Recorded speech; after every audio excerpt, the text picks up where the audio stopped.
America ñëw fekk ma Gambia bu ñëwee Gambia ma ébal ko ci sumay waajur ñu takka sëy bi xawma ko te xamut ma lépp loolu yépp alal moo ma ci dugal buñ defee takka ba pare mun def ma yow America dëkk ba ñëw Maryland buñ demee America ma am fa ñaari weer buñ fa nekkee ñaari weer nekk moom naankati sàngara bu mag la teg si tuxkat bu bon laa mën a wax su xëyee dafa dem wuri du ñëw bi ay guddi te su ñëw si kër gi dafa naan ba màndi mu jàpp ma dóor ma ba ma bëgg a dee bi duma mun dara suma eewu suma yaram yépp di metti léegi ma ne ko bés ma xëy ma ne ko dama ñibbi suma dëkk Gambia wala nga bàyyi ma dem beneen dëkk fii nii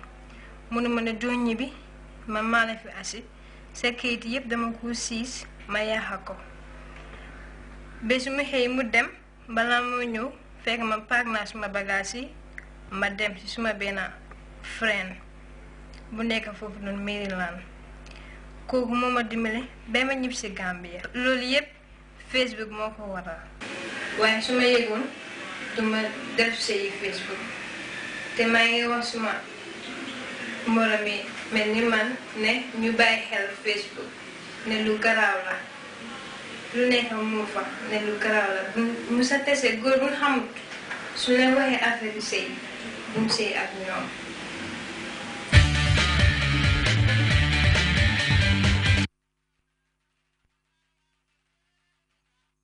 Just to translate that.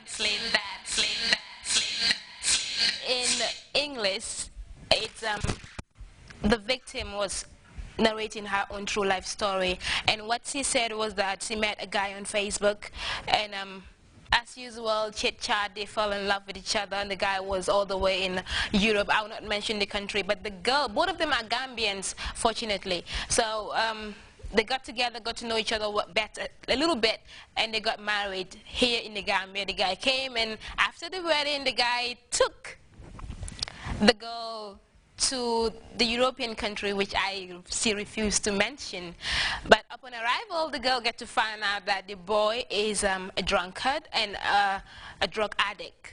And each time he gets intoxicated to oblivion, he comes back and batters her to almost to death every time on almost daily basis. And she's trying to communicate with the general public through this show that they could help her out and give her some form of advice that what she could do. And another thing that she did mention was that she has been there for a couple of months now, and although she doesn't have a child for the man, but for her, all the suffering and pain and battering she has gone through cannot be zero, because if she has to come back right now, she will lose all documents that she could get.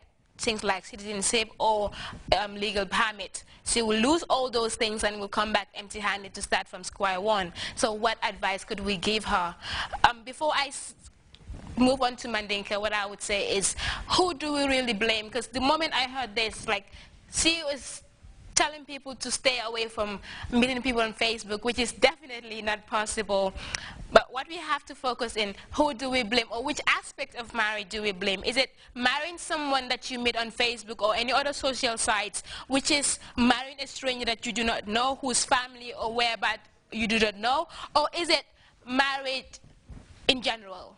Where does the problem lie? The numbers would be placed on the screen. You can call and give us your opinion as to what you think. Is it marrying a stranger? That's where the problem lies? Or does the problem lie in marriage in general? Because they say, well, some marriages are happy, some are not. I will not go much into that. But tell us your opinion and give her your candid and sincere advices, as she is a woman in distress. O video nying aliaje nyame I mean for surwa kan la na min for angale kan la sante wala mu nyang akani kew nyimbenta Facebook le e ka chata inata nyolong demanding inyo kanu then kew nyi nata gambe jang ye fudo city be mu gambe no lati e fudo city jang bring futo sisi da kewo ya samba abe tubab du banko min kan miyalan ko banko mi anta to fola sainteng banko min ka aya samba je bira ya samba je muso ko biril dungo minati ya singolo banko nyin kan mbitema aman kayroje parce que oke minne anwa ka sirandi fengo dol fanam male nayol ma na pare na sirda fa ko dur akanale ay si musola aya bute fayla fala ako bira singolo yani mbitema te man kayro suda man kayroje anung sign ameta jele sign teng anu ay liparo minta siatale naka be sele nang biten kala fengol paka sey nang abe fola kaytu la semin sodo no milta mako no praye je banku di ya soto no fanan sign akalia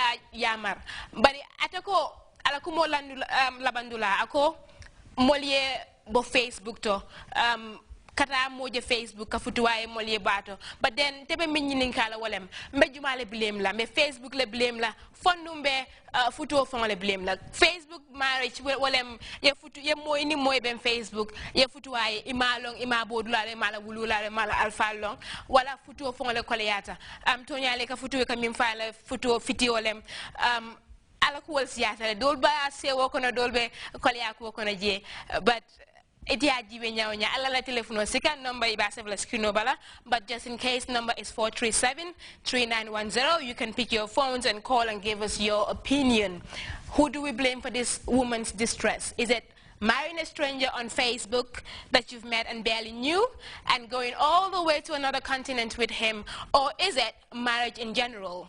Can people call and give us their opinion? While we're at that, we would just while you got your thought, na sita ali mire demanding nyem funny video tara na jele demanding, and when we come back, show continues.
Okay, welcome back. After that, we've all seen that all toddlers fall. Didn't want to boy back it's not nothing big. We can all laugh about it and just move on from that.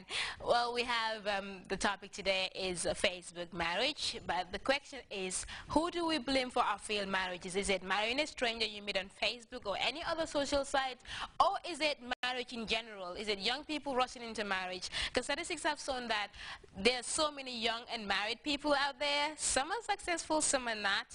But who do we blame for that? The number to call is 437-3910. You can pick up your phones and call and give this particular woman who is in distress your candid and sincere advice. Does she have to forget everything that she has suffered for, come back home, end the marriage, or does she have to bear just a little bit longer to get the papers that she needs? That's the question that she's asking, and she needs your candid, sincere advice. But the question I'm asking is, who do we blame for our failed marriages? Or what do we blame for our failed marriages? Is it marrying a stranger that you do not know? Or is it marriage in general? Young people rushing into it early. Well, something coming for walemo na video yin jela nung muso nyi miala story sata ko min ketala but ako aliyama ko aliya yamar anyanta min kela sign teng fo pare ate fana fondin kel fana yamar la pour ini moye bang Facebook mi yalon ko